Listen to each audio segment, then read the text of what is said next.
ஐக்கிய நாடுகள் சபை வெளியிட்டுள்ள உலகளாவிய காலநிலை மாற்றம் தொடர்பான அண்மை அறிக்கை உலகம் ஒரு முக்கியமான மற்றும் அபாயகரமான காலநிலை கட்டத்திற்குள் நுழைந்து கொண்டிருப்பதை வெளிப்படுத்துகிறது. அறிக்கையின்படி அடுத்த 5 ஆண்டுகளில் உலக வெப்பநிலை இதுவரை பதிவான வரலாற்று அளவுகளை விட அதிகமாக உயரக்கூடும் என எச்சரிக்கப்பட்டுள்ளது. இந்த நிலைமையானது மனித நடவடிக்கைகள் காரணமாக ஏற்பட்டது என கூறியுள்ள ஐநா காலநிலை மாற்றத்தின் வேகத்தை கட்டுப்படுத்துவதில் பாரிய சிக்கல்கள் உருவாகியுள்ளதாகவும் தெரிவித்துள்ளது. இந்த மாற்றத்தை சமநிலைப்படுத்தும் இயற்கை அமைப்புகளின் திறனை விட காலநிலை மாற்றத்தை ஏற்படுத்தும் காரணிகள் அதிகமாக இருப்பதாக விஞ்ஞானிகள் எச்சரித்துள்ளனர். இதனால் உலகளாவிய சுற்றுச்சூழல் சமநிலை மிகப்பெரிய ஆபத்தில் உள்ளது. ஐநாவின் அறிக்கையின் பிரகாரம் உலக வெப்பநிலை தற்காலிகமாக 1.5 செல்சியஸ் வரம்பை மீறும் வாய்ப்புள்ளது. இது பாரிஸ் காலநிலை ஒப்பந்தம் இலக்குகளுக்கு நேரடி சவால்களாக கருதப்படுகிறது. கடுமையான வெப்ப அலைகள் அதிகரிக்கும் எனவும் குறிப்பாக நகர்ப்புறங்களில் வெப்ப தாக்கம் அதிகமாக இருக்கும் எனவும் குறிப்பிடப்பட்டுள்ளது. உலகளாவிய ரீதியில் வெப்பநிலை உயர்வின் பின்னணியில் பல மனித செயல்கள் முக்கிய பங்கு வகிக்கின்றன. முதலாவதாக எரிசக்தி உற்பத்தியில் நிலக்கரி, எண்ணெய் மற்றும் இயற்கை எரிவாயு போன்ற எரிபொருட்களின் அதிக பயன்பாடு வளிமண்டலத்தில் அதிக அளவிலான கார்பன் டை ஆக்சைடை சேர்க்கிறது. இது பசுமையில் விளைவை அதிகரிக்கிறது.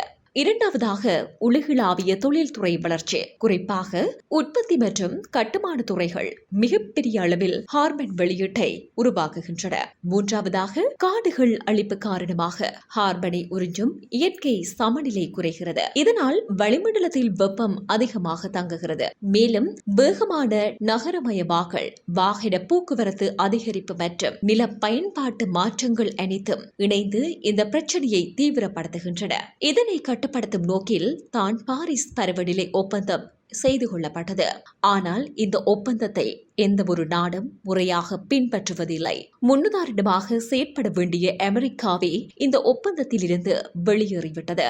உலக வெப்பநிலை உயர்வு பனிமலை உருவாகுதல் வேகத்தை அதிகரிக்கிறது. இதன்படி நேரடி விளைவாக கடல் மட்டம் உயர்ந்து கடற்கரை பகுதிகள் மெதுவாக நீரில் மூழ்கும் அபாயம் உருவாகிறது. அதேபோல் உயிரினங்களின் வாழிடங்கள் அழிந்ததுடன் தற்போதைய சூழலில் பல இனங்கள் அழிவின் ஆபத்தில் உள்ளன. கடல் சூழல் அமைப்புகளும் கடுமையாக பாதிக்கப்படுகின்றன. விவசாயம் இந்த மாற்றத்தால் மிக அதிகமான பாதிக்கப்படும் துறையாகும். பருவமழை மாற்றம் காரணமாக உணவு உற்பத்தி குறையும். இதனால் உணவுப் பொருட்களின் விலை உயர ஏற்படும் என்பதுடன் கடுமையான உணவு பற்றாக்குறையும் ஏற்படும். அத்துடன் இயற்கை பேரிடர்களால் ஏற்படும் சேதங்கள் அரசுகளுக்கு பெரும் நிதிச்சுமையை உருவாக்கும். காப்பீட்டுத்துறை மற்றும் கட்டமைப்பு துறைகளும் இதனால் பாதிக்கப்படுகின்றன. வெப்பநிலை அதிகரிப்பால் மனித வாழ்க்கை முறையில் பெரும் மாற்றங்கள் ஏற்படக்கூடும். குடிநீர் பற்றாக்குறை, வெப்ப அலை காரணமாக உயிரிழப்பு அபாயம் மற்றும் புதிய நோய்கள் பரவல் அதிகரிக்கக்கூடும். வாழ்வாதாரம் பாதிக்கப்படும் பகுதிகளில் மக்கள் இடப்பெயர்வு அதிகரிக்கும் அபாயம் உள்ளது. உலகின் வெவ்வேறு பகுதிகள் வெவ்வேறு அளவுகளில் பாதிக்கப்படுகின்றன. ஐரோப்பா கடுமையான வெப்ப அலைகள் மற்றும் காட்டுத்தீ சம்பவங்களை எதிர்கொள்கின்றது. வட அமெரிக்கா சூறாவளி மற்றும் புயல் தாக்கங்களை அதிகமாக சந்திக்கிறது. ஆப்பிரிக்கா கடுமையான வறட்சி மற்றும் உணவு பற்றாக்குறையை எதிர்கொள்கின்றது. லத்தீன் அமெரிக்காவில் காடுகள் அழிவு மற்றும் உயிரியல் பல்வகைமை குறைவு அதிகரிக்கின்றது. ஆசியா மற்றும் பசிபிக் பகுதிகள் வெள்ளம், சூறாவளி மற்றும் மக்கள் இடப்பெயர்வு போன்ற சிக்கல்களை அதிகமாக எதிர்கொள்கின்றன. இந்த அபாயத்தை கட்டுப்படுத்த பல தீர்வுகள் முன்வைக்கப்படுகின்றன.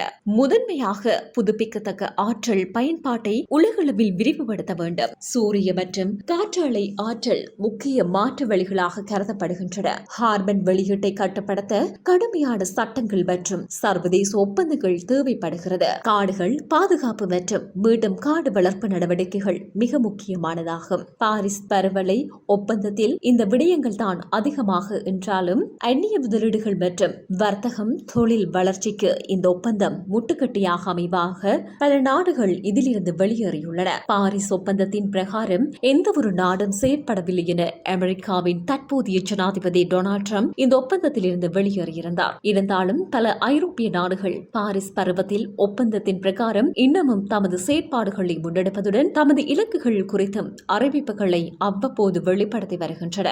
தெற்காசிய நாடுகள் உலகளவில் காலநிலை மாற்றத்தால் மிக அதிகமாக பாதிக்கப்படும் பகுதிகளில் ஒன்றாகும். இந்தியாவில் வெப்ப அலைகள் அதிகரித்து மனித உயிரிழப்பு அபாயம் தொடர்ச்சியாக உயர்ந்து வருகிறது. பருவமழை மாறுபாடு இந்தியாவில் விவசாய உற்பத்தியை நேரடியாக பாதிப்பதுடன் நகரங்களில் நீர் பற்றாக்குறை மற்றும் மின்சார தொடர்பான பிரச்சனைகள் ஏற்படுகின்றன. இலங்கையில் குறிப்பாக மலையக பகுதிகள் மற்றும் கடற்கரை பகுதிகள் அதிக அபாயத்தில் உள்ளன. தேயிலை உற்பத்தி மற்றும் விவசாய வெப்பநிலை மாற்றத்தால் பாதிக்கப்படுவதாக பல ஆய்வுகள் வெளிப்படுத்தியுள்ளன.